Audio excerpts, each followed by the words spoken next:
এক গ্রামে একজন দরবেশ বাস করত। সে একদিন দেখল তার ঘরে এক ইঁদুর এসে বাচ্চা প্রসব করল।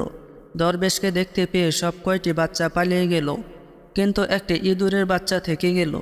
দরবেশের দয়া হলো, তিনি বাচ্চাটিকে দুধ পান করাতে লাগলো। একদিন দরবেশ দেখলেন বাচ্চাটি মন বার করে বসে আছে। তিনি তার দুঃখের কারণ জিজ্ঞেস করলেন। ইঁদুরের বাচ্চা বলল, আজ একটা বিরাট ইঁদুর আমাকে দাওয়া করেছিল। আজ কোনো রকম প্রাণ বাঁচিয়েছি, কিন্তু একদিন আমার উপর জয়ী হবে এবং আমাকে হত্যা করবে, তাই আমার মনে খুব দুঃখ। দরবেশ বললেন, তাহলে আমি এখন তোর জন্য কি করতে পারি? বাচ্চাটি বলল, আমাকে বিড়াল বানিয়ে দিন।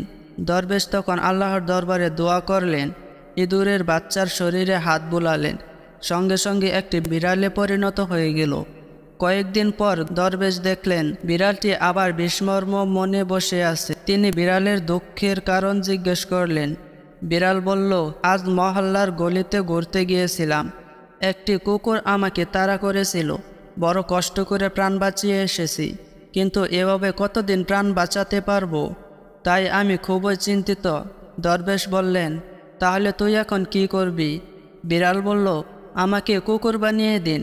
দরবেশ আল্লাহর দরবারে দোয়া করলেন এবং বিড়ালের গায়ে হাত বুলালেন। অমনি বিড়াল কুকুর হয়ে গেল। ৫-৭ দিন পর দরবেশ দেখলেন কুকুরটি বিষণ্ণ মনে বসে আছে। তিনি কারণ জিজ্ঞেস করলেন। কুকুর বলল, আজ আমি জঙ্গলে গিয়েছিলাম, সেখানে একটি নেকড়ে বাঘ আমার উপর হামলা করেছিল। দরবেশ বলল, তাহলে তুই এখন কি করতে চাস? কুকুর বলল, আমাকে নেকড়ে বাঘ বানিয়ে দিন। দরবেশ দোয়া করে তার শরীরে হাত বুলালেন, আর অমনি কুকুরটি নেকড়ের পরিণত হয়ে গেল। কয়েকদিন পর দরবেশ দেখলেন সে নেকড়ে বাঘটি মন খারাপ করে বসে আছে। দরবেশ জিজ্ঞেস করলেন, তোমার মন খারাপ কেন? কি হয়েছে?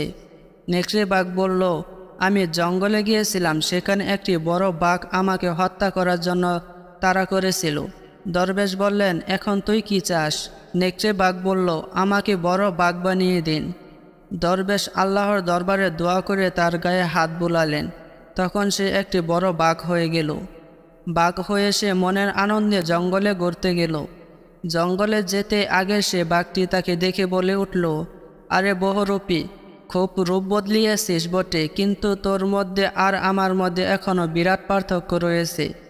তুই হলি মানুষের তৈরি বাঘ, আর আমি হলাম মহান আল্লাহ তাআলার তৈরি বাঘ। দরবেশে তাসারুফের মাধ্যমে তৈরি বাঘ আর আল্লাহর তৈরি আসল বাঘের ক্ষমতা এখনই পরীক্ষা করা হবে। এখন গুমর ফাঁস হয়ে যাবে। এ কথা শুনে সে ভয়ে কাঁপতে কাঁপতে বলল, তাহলে আমার প্রাণ বাঁচানোর কি কোনো পথ নেই? বাঘ বলল, একটি পথ আছে। আগে তুই তাকে হত্যা করে আয়, যে আল্লাহর উপর তাকাব্বুরি করেছে, তোকে ইঁদুর থেকে বাঘ বানিয়েছে। আল্লাহর সৃষ্টির মধ্যে সে হস্তক্ষেপ করেছে, তাকে হত্যা করলে তোকে ছেড়ে দেব। এ কথা শুনে সে জঙ্গল থেকে দরবেশের কামরায় এসে হাজির হলো বাঘ। দরবেশ দেখলেন সে নখ বের করে থাবা প্রস্তুত করে সামনে এসে দাঁড়িয়েছে। দরবেশ বললেন, আজ তোর একই অবস্থা হয়েছে। নেকড়ে বাঘ বলল, আজ তোকে হত্যা করব। দরবেশ বললেন, আমার আগে সকল দয়া ও উপকার কথা বলে গেছিস। নেকড়ে বলল, দেখ তোর উপকার, এখন আমার জান যায়। উপকারের কথা ভেবে কি জান হারাতে পারি? সে বাঘও সেখানে আবার আসলো। সে হলো আসল বাঘ। সে বাঘের সাথে আজকে আমার দেখা হয়েছে। সে হলো আসল বাঘ, আর আমি ইঁদুর থেকে বাঘের রূপ ধরেছি। সে জানতে পেরেছে। সে বাঘ আমাকে বলেছে, আল্লাহর সৃষ্টিতে যে হস্তক্ষেপ করে তোকে ইঁদুর থেকে বাঘ বানিয়েছে, তাকে হত্যা করে আয়, না হলে তোর রক্ষা নেই। দরবেশ বললেন, ও আচ্ছা, এই কথা, ঠিক আছে, তুমি স্থির হয়ে বসো, তোমার জান রক্ষা হবে, আমি ব্যবস্থা করছি। তখন বাঘ স্থির হয়ে বসলো। দরবেশ সুযোগ পেয়ে দোয়া করলেন এবং তার গায়ে হাত বুলালেন। অমনি বাঘ আবার ইঁদুর হয়ে গেল। সকল বিশৃঙ্খলা দূর হয়ে আবার শান্তি ফিরে আসলো। এ ঘটনা বর্ণনা করে সে হাকিম সাহেব বললেন, এটা আমাদেরই দোষ যে আমরা এ অকৃতজ্ঞ জাতিকে অগ্রসর করতে করতে এমন এক স্থানে নিয়ে পৌঁছিয়ে দিয়েছি, যেখানে দাঁড়িয়ে আজ তারা আমাদের বিরুদ্ধে ক্ষমতার অপব্যবহার করে চলেছে। এই জাতিটি বাস্তবে অকৃতজ্ঞ।